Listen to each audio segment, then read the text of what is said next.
Soy Aranza y el día de hoy vamos a ver los músculos de la expresión facial. Hablaremos sobre su origen, su inserción, su función y su inervación. Así como al final hablaremos de su aplicación en odontología. Los músculos de la expresión facial tienen tres características fundamentales. Entonces están inervados por el nervio facial, que es el paracraneal número 7, excepto el elevador del párpado superior, que está inervado por el paracraneal número 3. En su inserción final casi siempre es en la piel, no es en hueso, por eso se permiten gestos finos. Y su mayor parte se agrupa alrededor de la boca, los ojos, la nariz, el cuero cabelludo y el platisma. Comenzaremos con el vientre frontal del músculo occipitofrontal. Este músculo va a tener origen en la gálea aponeurótica y se va a insertar en la piel de las cejas y la raíz de la nariz. En su función va a ser que elevará las cejas y va a arrugar la frente. Va a estar inervado por la rama del nervio facial temporal, que vendría siendo el nervio facial vendría siendo el par número 7 craneal. Tenemos el músculo depresor superciliar. Este músculo va a tener origen en la apófisis frontal del maxilar y su inserción va a ser en la piel de las cejas. Su función va a ser descender las cejas y su inervación va a ser por el nervio temporal de la rama del nervio facial, que es el par número 7. El siguiente músculo es el músculo prócer. El prócer va a tener origen en la fascia que cubre el hueso nasal y el cartílago nasal lateral, y su inserción va a ser en la piel de la frente. Su función va a ser descender el ángulo medial de la ceja y arrugar la piel sobre el puente de la nariz. Igual va a estar inervado por el nervio facial.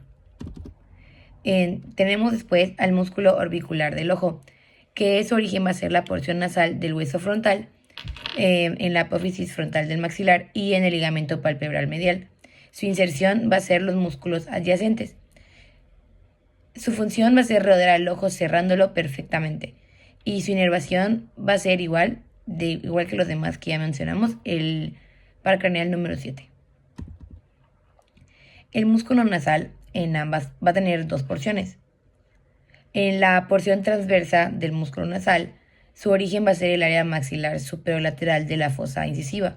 Su inserción va a ser la aponeurosis que cruza el puente de la nariz. Su función va a ser comprimir los orificios nasales y va a estar inervado por el nervio facial número 7. Mientras que la porción alar del músculo nasal va a tener origen en el área maxilar por encima de los dientes incisivos lateral y canino. Su inserción va a ser sobre la piel sobre el pilar lateral del cartílago del ala mayor. Va a dilatar, su función va a ser dilatar los orificios nasales y va a estar inervado por el nervio facial número 7. Tenemos después al músculo elevador del labio superior. Su origen va a ser en la apófisis frontal del maxilar y su inserción va a ser en el tejido subcutáneo del labio superior. Su función va a ser elevar el labio superior y va a estar inervado por los ramos cigomáticos del nervio facial. Comenzaremos a hablar de los cigomáticos, que van a ser cigomático mayor y cigomático menor. El cigomático mayor va a tener origen en la apófisis temporal del hueso cigomático y se va a insertar en el ángulo de la boca. Su función es elevar el ángulo de la boca y está inervado por el nervio facial número 7. Mientras que el músculo cigomático menor tendrá su origen en la cara lateral del cigomático y se va a insertar en el ángulo de la boca. Su función va a ser elevar el labio superior y su inervación va a ser el nervio bucal y cigomático, rama del nervio facial, que es el par número 7. Tenemos después al músculo elevador del ángulo de la boca. Va a tener origen en la fosa canina del maxilar y se va a insertar en el ángulo de la boca. Su función, como su nombre lo dice, va a elevar el ángulo de la boca y va a estar inervado por el nervio bucal, que es rama del nervio facial. Posterior a este tenemos al risorio. El risorio va a tener su origen en la fascia paretoidea y se va a insertar en los modiolos de la piel subyacente al ángulo de la boca. Su función va a ser tirar de los ángulos de la boca hacia los lados y va a estar inervado por el nervio bucal, rama del par craneal número 7. También tenemos al músculo buccinador, que su origen va a ser en la apófisis alveolar del maxilar y la mandíbula y se va a insertar en el ángulo de la boca. Su función va a ser comprimir las mejillas y va a estar inervado por el nervio facial, que es el par número 7. También tenemos al músculo orbicular de la boca. Su origen va a ser los módulos de los ángulos de la boca y se va a insertar en la piel y la fascia de los labios.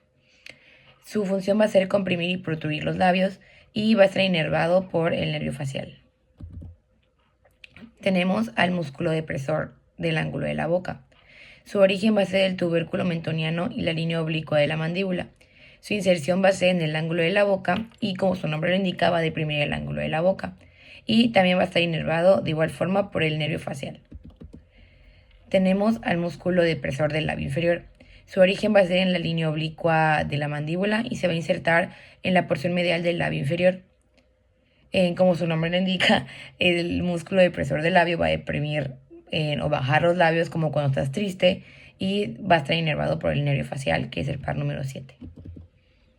Tenemos de igual forma al músculo mentoniano, que su origen va a ser en la fosa incisiva de la mandíbula y se va a insertar en el tejido subcutáneo del mentón. Su función va a ser elevar y protruir el labio inferior y va a ser inervado por el nervio facial número 7. Y por último, pero no menos importante, tenemos al músculo platisma, que se va a originar en la fascia pectoral y se va a insertar en el borde inferior de la mandíbula. Su función es tensar la piel del cuello y ayudar a bajar la mandíbula. Y de igual forma está inervado por el nervio facial, que es el par craneal número 7. Y esto fue todo sobre los músculos de la expresión facial. Hablamos sobre su origen, inserción, inervación y función. Esos son esenciales porque nos sirven para transmitir emociones, pero no solo eso, sino también las funciones orales, de estética y de masticación. En el siguiente video hablaremos de los músculos de la masticación y del paladar.